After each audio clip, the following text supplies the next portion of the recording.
Je m'appelle Giovanni Briganti, je suis maître de conférence à la faculté de médecine de l'ULB, je suis médecin de formation, mais j'ai effectué ma thèse dans le domaine de l'intelligence artificielle.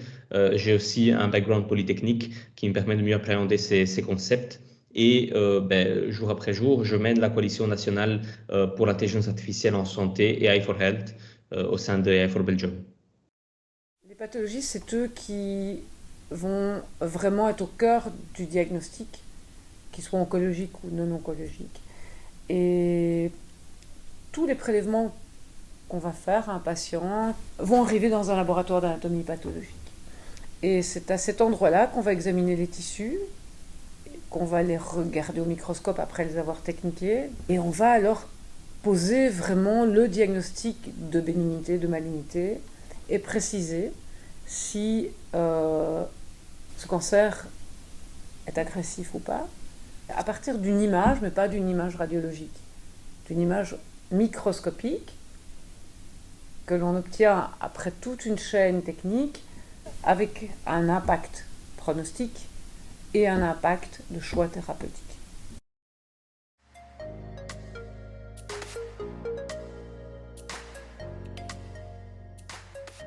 Ce n'est qu'en 1990, voire le début des années 2000, que l'on commence à voir des applications concrètes de l'intelligence artificielle dans la médecine, avec une philosophie qui n'a pas marché, c'est celle de vouloir remplacer les médecins avec quelque part des systèmes experts qui étaient des cabines dans lesquelles les patients rentraient, ils mettaient leurs symptômes, leurs traitements, leurs maladies, et il en ressortait des recommandations que les patients devaient adopter. Cette philosophie-là, elle était basée sur des systèmes techniques appelés les systèmes experts qui n'ont pas bien marché pour la mise en place de l'intelligence artificielle pour deux raisons. Premièrement, la technique n'y était pas encore. Et deuxièmement, la philosophie de soins qui est appliquée au système d'intelligence artificielle ne fonctionnait pas bien parce qu'on souhaitait remplacer un métier qui ne pouvait pas être remplacé, c'est-à-dire celui du médecin.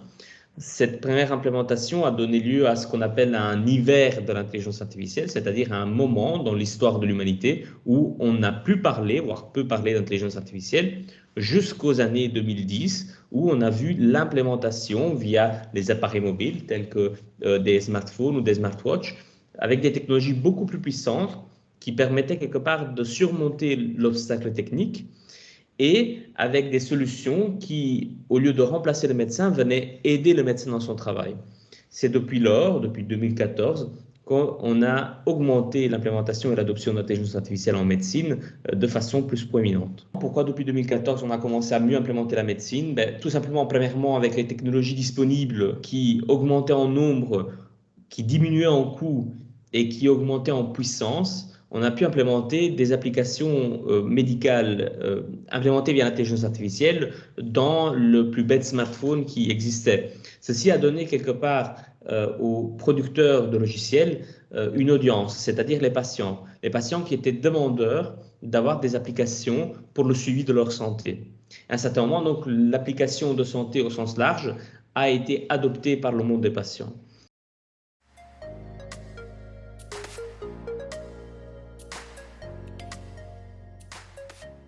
L'intelligence artificielle en médecine se divise en deux gros domaines. Le premier domaine est le domaine clinique, c'est-à-dire les applications qui vont aider le médecin dans son contact avec le patient. C'est-à-dire, il y a le médecin, il y a le patient et il y a l'intelligence artificielle qui aide le médecin à mieux soigner le patient et au patient à mieux être soigné. Dans ce premier groupe-là, on va retrouver des applications d'intelligence artificielle telles des technologies de monitoring de symptômes à distance, telles des technologies qui vont aider le médecin à mieux diagnostiquer les maladies, telles des technologies qui vont prédire des événements non désirables qui vont survenir chez le patient.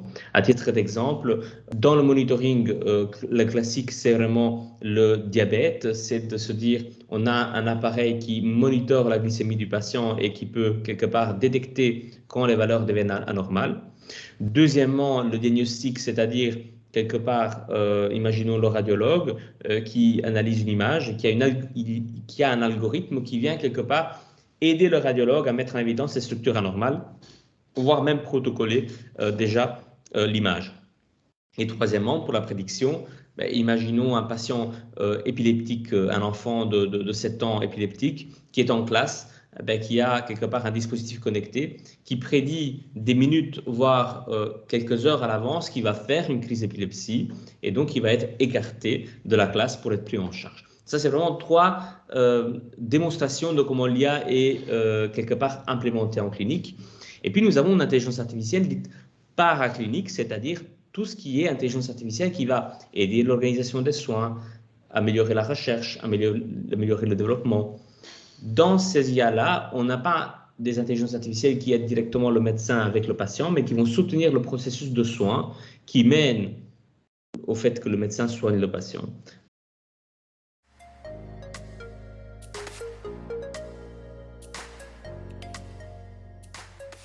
Quand vous regardez des protéines qui sont colorées en brun dans nos systèmes, sur des noyaux qui sont colorés en bleu, eh bien on vous demande de les quantifier. On vous demande de dire est-ce qu'il y en a beaucoup, est-ce qu'il y en a un petit peu, est-ce qu'elles sont distribuées de manière homogène ou hétérogène au sein de la tumeur.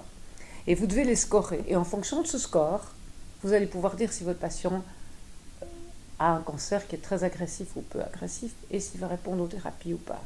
C'est des simples outils d'analyse d'image qui sont connus depuis très longtemps. Mais pour moi, c'est déjà une forme de l'intelligence augmentée. Le problème, c'est que les développements sont tellement rapides qu'il faut le temps qu'on puisse les absorber, les digérer et les contrôler. Il y a des logiciels qui existent. Dire qu'ils sont déjà appliqués en routine, non. Mais dire qu'on veut les appliquer et qu'on fait tout pour les appliquer, oui.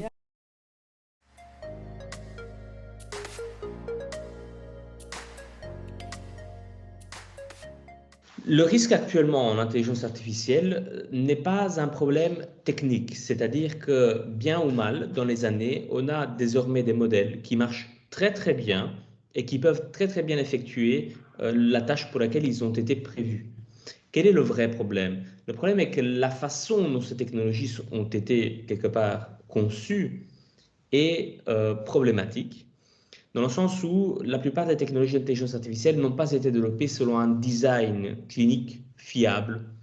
Quand je parle de design clinique, je parle de design clinique et méthodologique. C'est-à-dire que, quelque part, la façon dont s'y est pris pour réaliser un système d'intelligence artificielle n'est pas conforme à ce que nous, en médecine, on fait pour trouver, quelque part, des solutions qui conviennent bien aux patients, des meilleurs traitements, des meilleures interventions chirurgicales, etc. Le problème est qu'actuellement, l'IA est globalement dans la main des ingénieurs. Les ingénieurs, comment est-ce qu'ils réfléchissent? Ils montent une entreprise, ils doivent développer un logiciel d'intelligence artificielle, ils veulent s'investir dans la santé, très bien. Ils trouvent un hôpital tout près, disons que c'est à Londres cet hôpital. Ils vont développer un algorithme, disons, pour détecter un infarctus. Et une fois qu'ils ont développé cet algorithme, ils l'ont fait sur quelques milliers de patients de leur hôpital avec lesquels ils ont fait une collaboration. Et après, c'est le moment de commencer à vendre la solution, parce que sinon la société va faire faillite. Et donc, qu'est-ce qu'ils font? Ils vont dans un hôpital, disons à Bruxelles, et on va dire à l'hôpital à Bruxelles, achetez notre solution parce qu'elle détecte à 99% les infarctus chez les patients. L'hôpital à Bruxelles va acheter la solution, va commencer à le déployer, mais l'efficacité va n'être que de 40-50%. Donc, le risque est qu'une solution d'IA ne performe pas comme elle est supposée performer. Pour cette même raison, il est nécessaire de valider les technologies d'intelligence artificielle afin qu'elles puissent vraiment réaliser ce pourquoi elles ont été conçues et pas pour d'autres buts.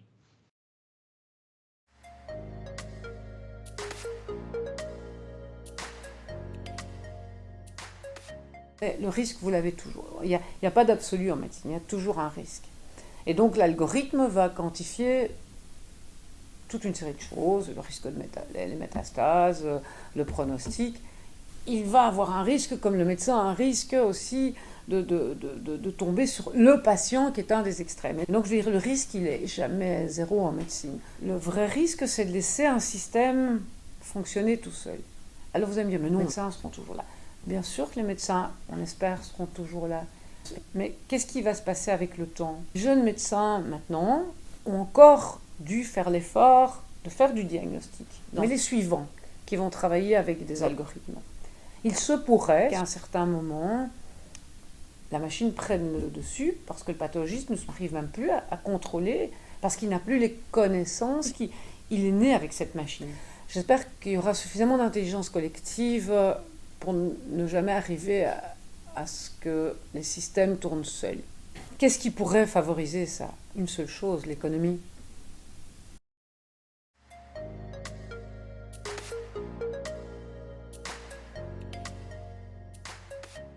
Quand on parle d'éthique d'intelligence artificielle, il y a effectivement deux autres aspects qui sont quelque part cachés, mais qui sont tout aussi importants.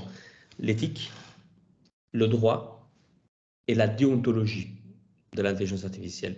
Partons par la déontologie, c'est-à-dire quelle est la conduite qu'un médecin doit effectuer, quelle est la conduite qu'un médecin doit adopter en présence d'un patient où une intelligence artificielle est utilisée ou elle est à utiliser. Comment est-ce que le médecin émet un diagnostic?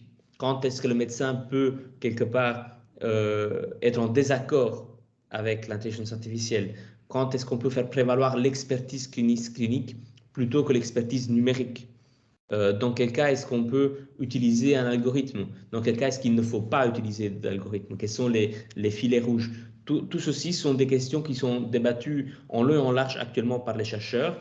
Actuellement en Belgique, d'un point de vue déontologique, l'ordre des médecins ne cadre pas encore l'utilisation de l'IA dans la pratique clinique routinière. Elle ne l'autorise que dans le cadre d'essais cliniques ou d'études cliniques. Ça, c'est un premier aspect.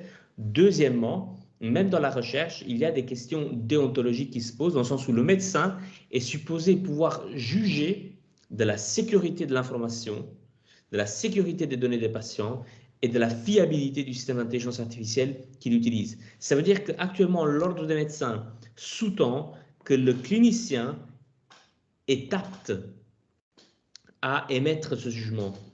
Et je peux vous assurer que ce n'est toujours pas le cas. Deuxièmement, le point de vue légal.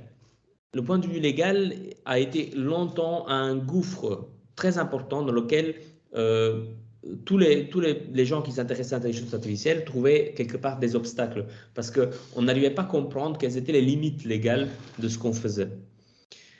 Heureusement, en Europe, on a clairement avancé de ce point de vue-là dans les 2 dernières années parce qu'on a mis en place un acte pour l'intelligence artificielle, l'AI Act. Cet AI Act est la première tentative mondiale de régulation de l'intelligence artificielle. Elle peut aider les médecins, quelque part, à émettre des décisions plus légales quand il s'agit d'intelligence artificielle. Et puis, la question éthique, qui était la question que vous posez au début, c'est est-ce qu'il est éthique d'utiliser l'intelligence artificielle dans un cas spécifique? Quand est-ce qu'on peut juger qu'un système d'intelligence artificielle n'est pas éthique?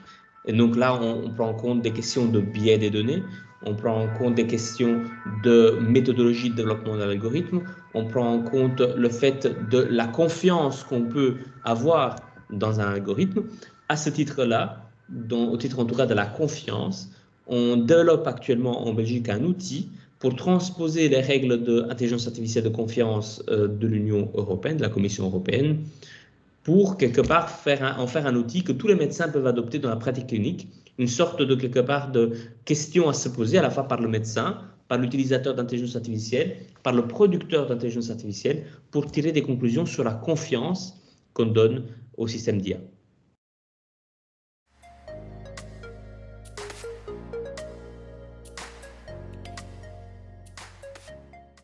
3 messages clés à retenir de cette interview. Le premier est que l'intelligence artificielle est en train d'améliorer la médecine et d'améliorer la qualité des soins de santé que l'on offre aux patients et aux citoyens, y compris en Belgique, mais aussi en Europe et dans le monde. Deuxièmement, je pense que les médecins ont un rôle fondamental à jouer pour cette évolution et qu'il faut maintenant se former à ces techniques pour quelque part diriger les standards d'avenir en intelligence artificielle en santé. Et dernièrement, chacun a son rôle à jouer et si besoin, n'importe qui de cette communauté universitaire à l'ULB peut me contacter pour avancer dans le domaine.